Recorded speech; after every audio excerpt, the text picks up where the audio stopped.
calm until he doesn't. The story says he called Erika late at night and tried to sound reasonable.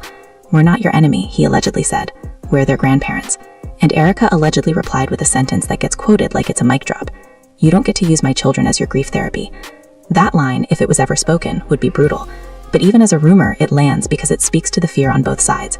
Grandparents terrified of losing connection, and a mother terrified of being judged as not enough. And then, right on cue, the internet pulls in the new man angle again. Not because it's proven, but because it's the easiest way to ignite outrage.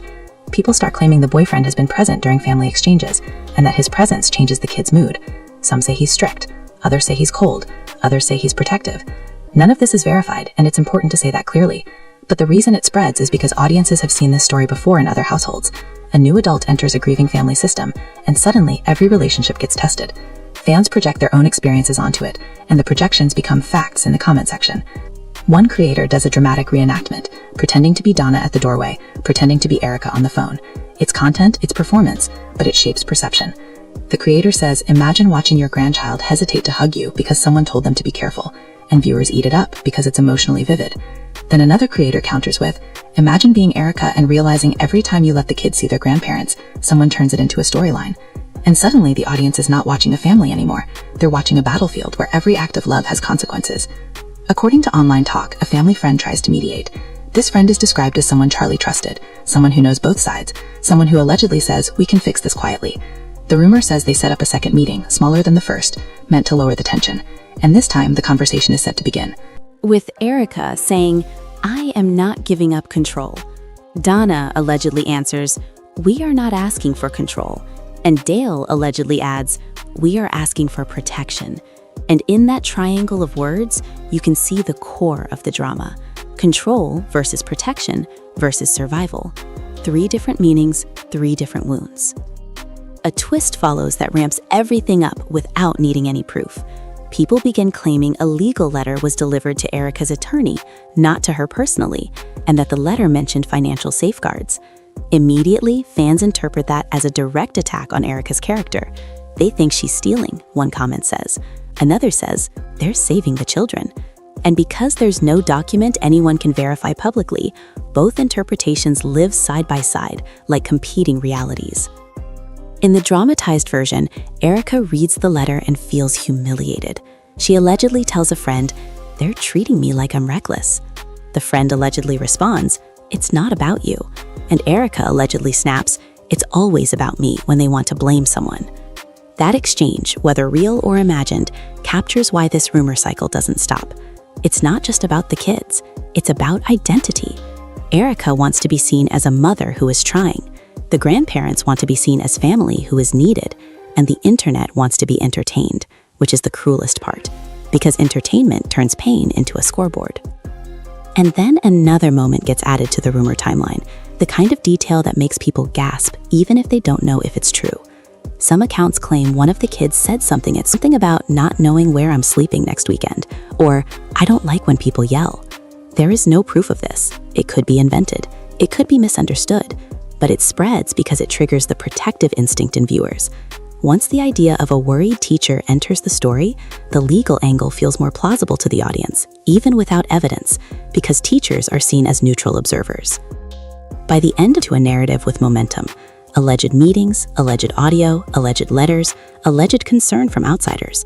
None of it is confirmed as fact here, but it's enough for the internet to believe the conflict has crossed a line.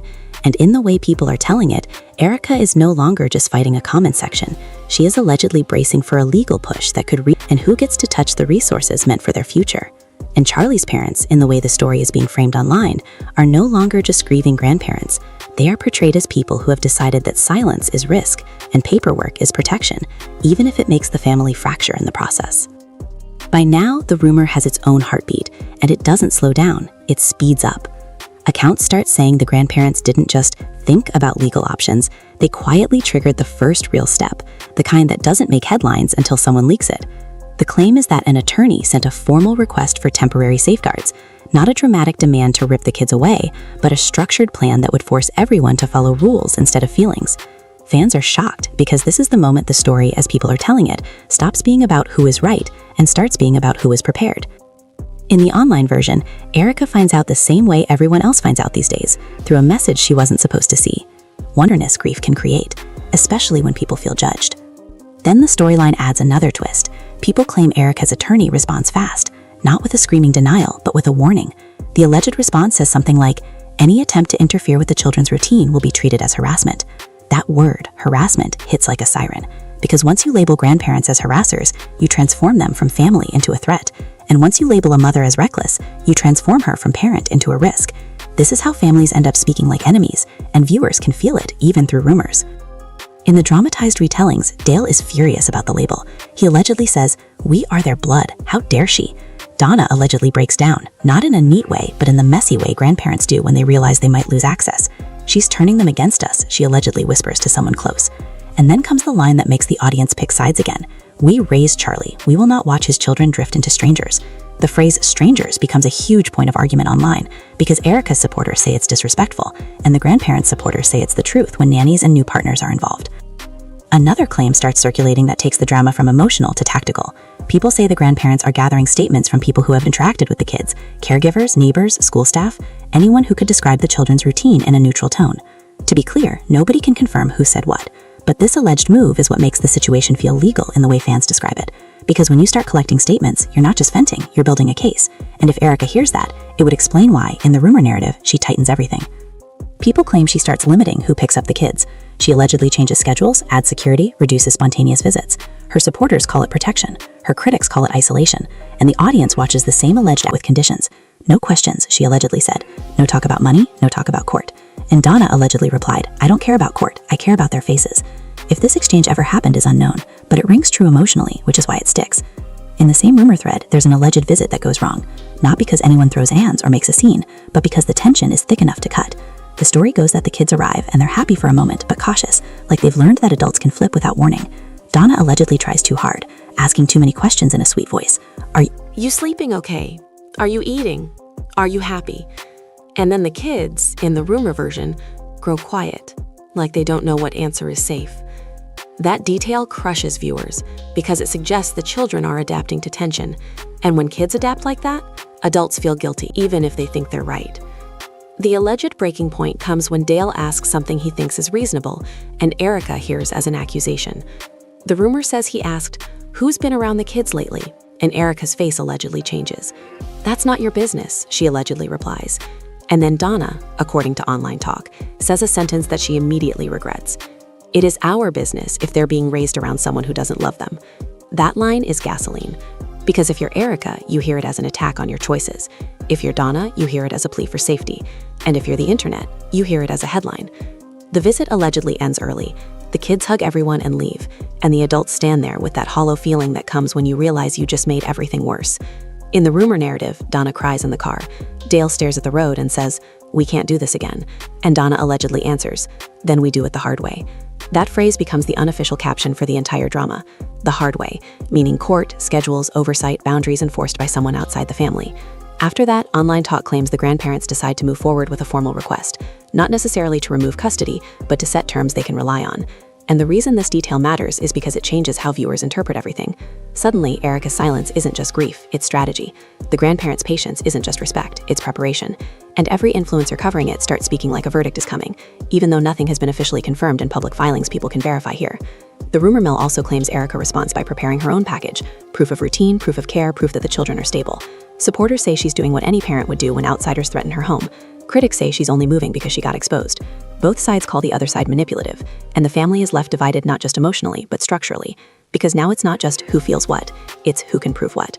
Then comes the final twist that keeps the audience glued. A claim that a mutual mediator, maybe a family counselor, maybe a trusted elder, tries one last time to stop it from becoming a public legal war. According to online talk, this mediator allegedly tells both sides the same thing. The kids don't need a winner, they need peace. And for a brief moment, the story says everyone softens.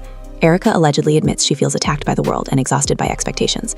Donna allegedly admits she's terrified of losing her grandchildren the way she lost her son.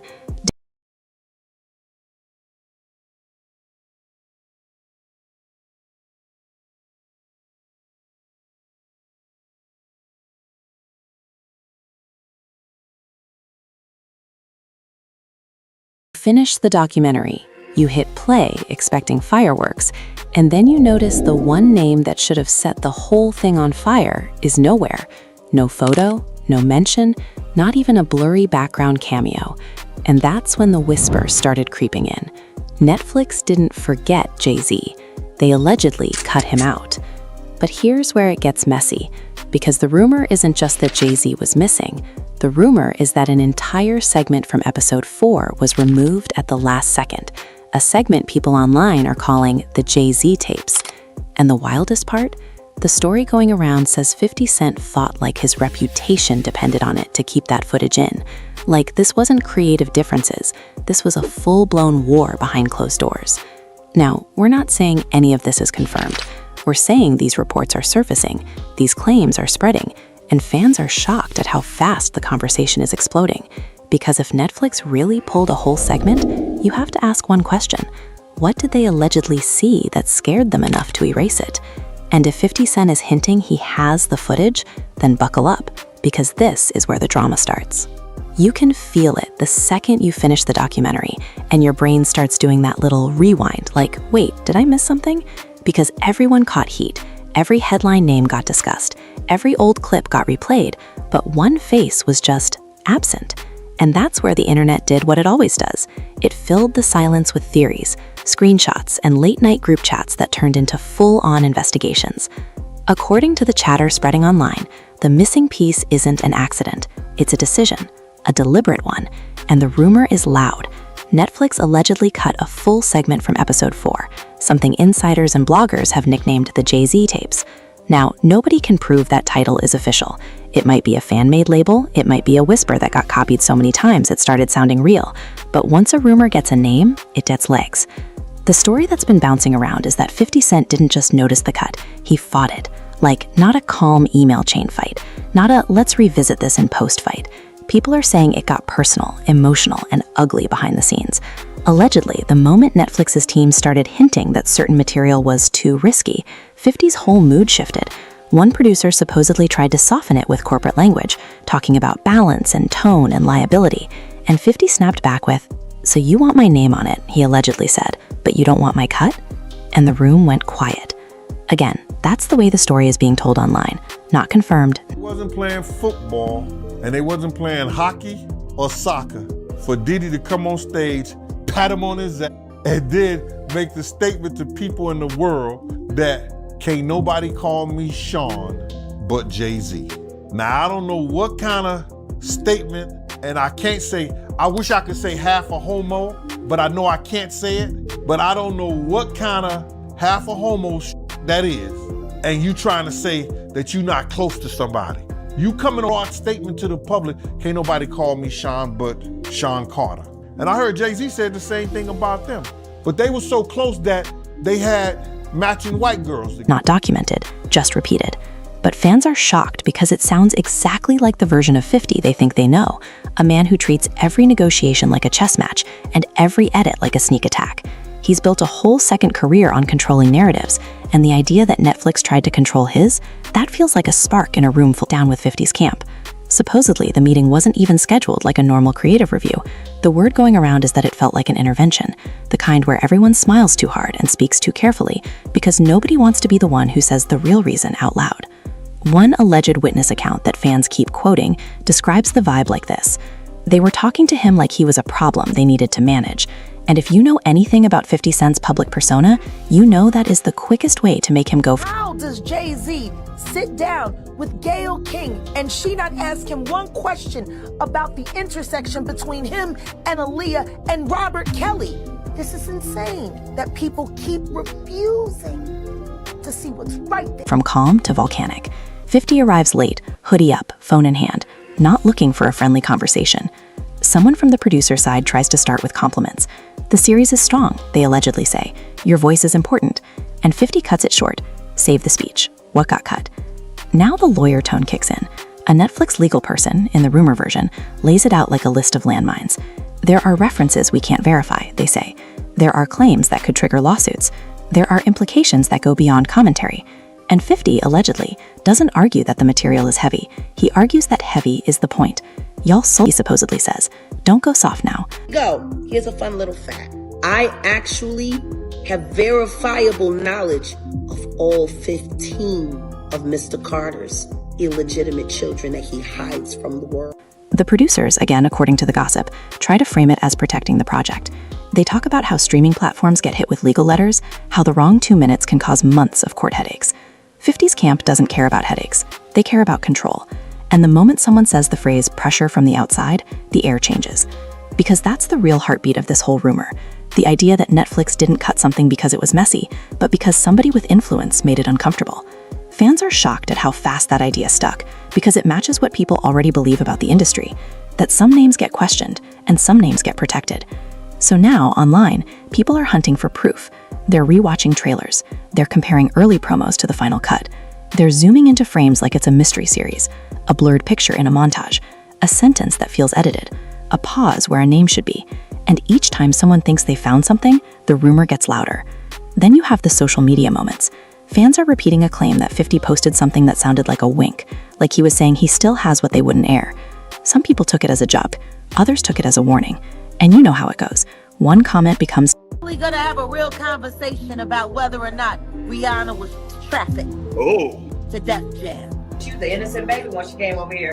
And look at her now. 14 going on 15 years old, flown over without parental supervision in a private plane by a man who was supposed to be a producer who auditioned her at 3 a.m. in the fucking morning in a hotel room, auditioning at 3 a.m. in the morning, a 14-year-old girl.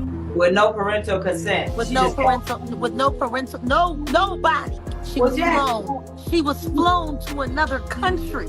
She was taken to Def Jam headquarters. She was left in a conference room alone with Sean Carter for nearly 6 hours alone with no parental. 10 think pieces, and 10 think pieces become a whole storyline. And of course, the fan reactions turned into factions overnight. Some viewers dragged 50 for playing games, saying he knows controversy sells. Online chatter privately warned him to cool it, because fighting a giant streamer can turn into a blacklist you don't see coming. In the drama version of events, Netflix tries to calm it down quietly. They allegedly reach out to 50's team with a compromise. We can adjust the edit. We can tighten the segment. We can keep the spirit without the risk. And 50's response, according to the way fans are telling it, is simple. Either it's in, or my name ain't. That line is why people are addicted to the story, because it turns a cut segment into a power struggle. Netflix wants something safe enough to stream without getting dragged into court. 50 wants something loud enough to shake the room.